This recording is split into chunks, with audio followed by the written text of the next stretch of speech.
റായ്ബറേലിയിൽ രാഹുൽ ഗാന്ധി മത്സരിക്കുന്നതിനെ സ്വാഗതം ചെയ്ത് PV. Anwar MLA. ബി.ജെ.പിക്കെതിരെയുള്ള മത്സരത്തിന് തയ്യാറായത് സ്വാഗതാർഹമാണെന്നും പി.വി. അൻവർ എം.എൽ.എ. പറഞ്ഞു. വയനാട്ടിലെ ജനങ്ങളെ പറഞ്ഞു പറ്റിച്ചതിന് തുല്യമാണ് രാഹുൽ ഗാന്ധിയുടെ റായ്ബറേലിയിലെ സ്ഥാനാർത്ഥിത്വം.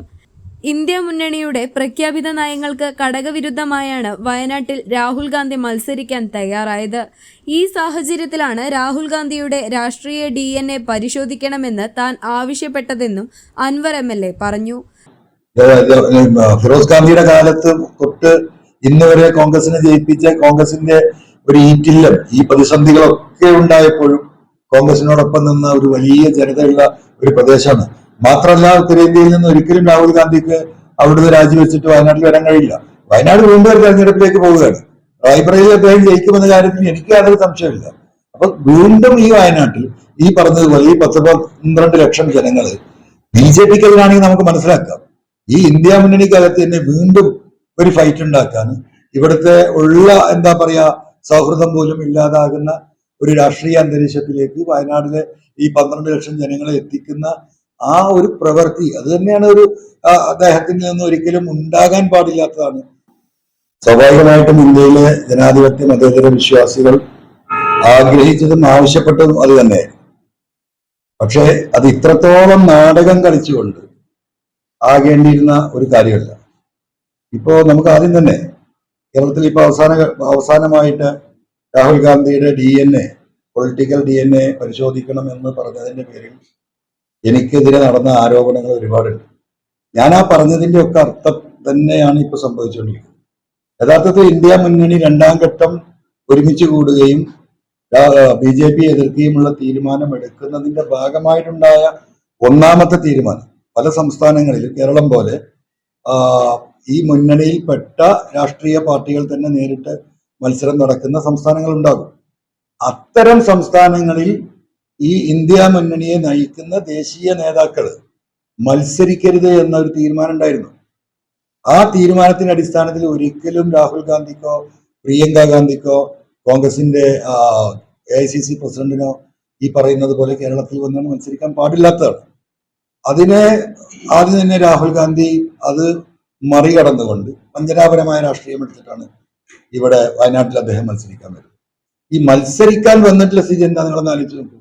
10-12 ലക്ഷം വോട്ടർമാരുള്ള ഒരു പാർലമെന്റ് മണ്ഡലത്തിൽ 2 മാസക്കാലമാണ് തെരഞ്ഞെടുപ്പ് നീണ്ടുന്നത്.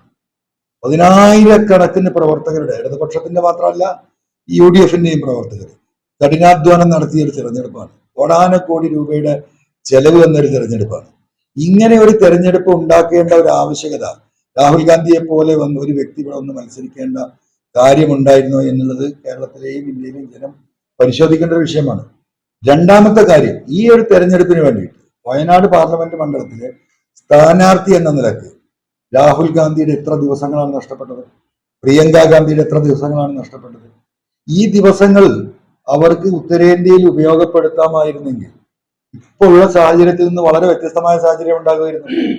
ഇതേപോലെ തന്നെ അദ്ദേഹത്തിന്റെ യാത്ര ഇവിടെ കന്യാകുമാരിയിൽ നിന്ന് ജോഡോ യാത്ര ആരംഭിച്ചിട്ട് 22 ദിവസത്തോളമാണ് കേരളത്തിലൂടെ യാത്ര ചെയ്തത്. എന്ത് കാര്യത്തിന് വേണ്ടിയിട്ടാണ്?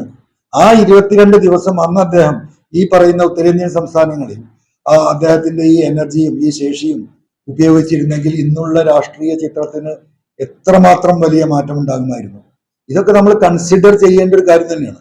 ഇപ്പൊ എന്താണ്, കേരളത്തിലെ മുഴുവൻ ജനങ്ങളോടും കോൺഗ്രസും UDFും പറഞ്ഞ ആ വാക്കുകളിൽ നിന്ന് എല്ലാം മാറിക്കൊണ്ട് അദ്ദേഹം ഈ തിരഞ്ഞെടുപ്പിന്റെ നോമിനേഷൻ കൊടുക്കേണ്ട അവസാന ദിവസത്തിന്റെ അവസാന മണിക്കൂറിൽ അദ്ദേഹം ഇപ്പൊ നോമിനേഷൻ കൊടുത്തിരിക്കുകയാണ്. ആ ഒരു തിരിച്ചറിവ്, ഈ എന്തുകൊണ്ട് ഈ ഇങ്ങനെ ഒരു നിലപാടെടുത്ത്, അതൊരു വഞ്ചനാത്മകമായിട്ടുള്ള അദ്ദേഹത്തിന്റെ ഒരു നിലപാട് തന്നെയാണ്. ബി.ജെ.പിയെ തോൽപ്പിക്കാൻ നേതൃത്വം നൽകുന്ന ഇന്ത്യ മുന്നണിയിലെ പ്രമുഖനായ ഒരു നേതാവ് എന്ന നിലയ്ക്ക് അദ്ദേഹത്തിന്റെ വീറും വാശിയും അദ്ദേഹത്തിന്റെ ശേഷിയും ആ പാർട്ടിയുടെ ശേഷിയും ഉപയോഗിക്കേണ്ടിയിരുന്ന ഉത്തരേന്ത്യൻ സംസ്ഥാനങ്ങളിൽ അത് ഉപയോഗിക്കാതെ ഇവിടെ ഇന്ത്യ മുന്നണിയിൽ ഏറ്റവും വലിയ കക്ഷിയായി 53 സീറ്റിൽ മത്സരിക്കുന്ന പാർട്ടിയാണ് ഇന്ത്യൻ കമ്മ്യൂണിസ്റ്റ് പാർട്ടി CPM ആണ്. ആ 53 സീറ്റിൽ മത്സരിക്കുന്ന ഒരു പാർട്ടിക്കെതിരെ കേരളം പോലുള്ള മതേതരത്വം ഉയർത്തിപ്പിടിക്കുന്ന ഒരു സംസ്ഥാനത്ത് അദ്ദേഹം വന്ന് മത്സരിച്ചത് പരിപൂർണമായും തെറ്റാണ്. അത് തന്നെയാണ് അദ്ദേഹത്തിന്റെ പൊളിറ്റിക്കൽ DNA പരിശോധിക്കണം എന്ന് പറഞ്ഞത്. എന്തായിരുന്നാലും റായ്ബറേലിയില് അദ്ദേഹത്തിന് വലിയ വിജയമുണ്ടാകട്ടെ. അത് ഇന്ത്യ മുന്നണിക്ക് ഉത്തരേന്ത്യൻ സംസ്ഥാനങ്ങളിൽ ആവേശം പകരട്ടെ എന്ന് മാത്രമേ ഈ അവസരത്തിൽ പറയാൻ കഴിയൂ.